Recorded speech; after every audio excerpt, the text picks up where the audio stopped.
Blue prime software में कोई भी प्रोडक्ट सेल करने के लिए आपने सिंपली स्क्रीन पर दिए गए सेल के ऑप्शन पर आ जाना है। सेल पर जैसे ही आप क्लिक करेंगे आपके सामने सेल की विंडो ओपन हो जाएगी। इसका हमारे पास शॉर्टकट की भी है। आप अपने कीबोर्ड से कंट्रोल एस प्रेस करेंगे तो आप डायरेक्टली सेल वाले पेज पर आ जाएंगे।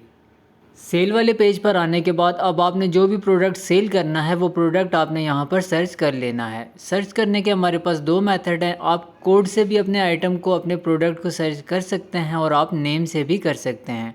चलिए मैं आपको पहले कोड से करके बताता हूँ। यहाँ पर देखिए मैं प्रोडक्ट का कोड एंटर करता हूँ तो उसने प्रोडक्ट ऑटोमेटिकली उठा लिया है।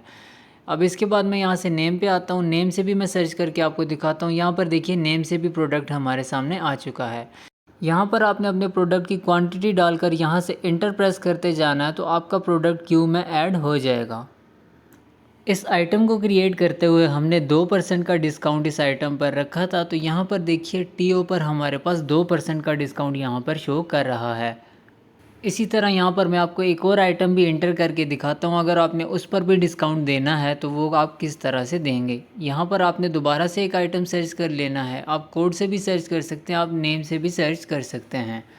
तो चलिए मैं यहाँ पर एक और आइटम ऐड कर देता हूँ। आइटम ऐड करने के बाद यहाँ पर देखिए हमारे पास एक डिस्काउंट का ऑप्शन दिया गया है। आपने यहाँ से डिस्काउंट पर आ जाना है। डिस्काउंट पर आने के बाद आपने यहाँ पर परसेंटेज लिख लेनी है, जितने भी परसेंट का आप यहाँ पर डिस्काउंट देना चाहते हैं।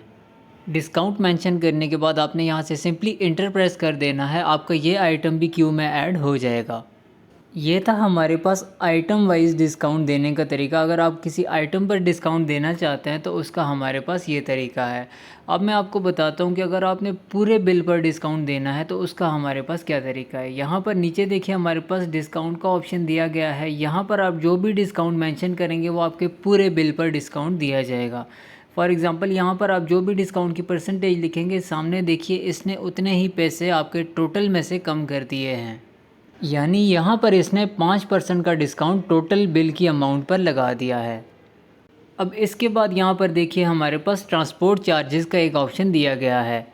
अगर आपके इस बिल पर किसी भी किस्म के ट्रांसपोर्ट चार्जेस बनते हैं तो आपने वो वाले ट्रांसपोर्ट चार्जेस यहाँ पर लिख लेने हैं। ये भी आपके टोटल बिल में ऐड हो जाएंगे। इसी तरह से नीचे देखिए हमारे पास यहाँ पर लोडिंग चार्जेस दिए गए हैं। इसी बिल पर अगर आपके कोई लोडिंग के चार्जेस बनते हैं तो वो आपने यहाँ पर लिख लेने हैं। ये भी आपके टोटल बिल में ऐड हो जाएंगे।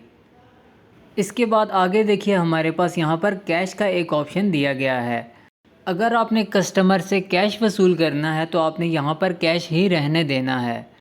कैश के अलावा अगर आपने किसी भी बैंक अकाउंट, मीज़ान बैंक, इजी पैसा या जैज़ कैश या XYZ किसी भी और बैंक में पैसे वसूल करने हैं तो आपने यहाँ पर वो बैंक सेलेक्ट कर लेना है। आपकी जो ट्रांजैक्शन होगी वो ऑटोमेटिकली आपके बैंक के हेड में हो जाएगी।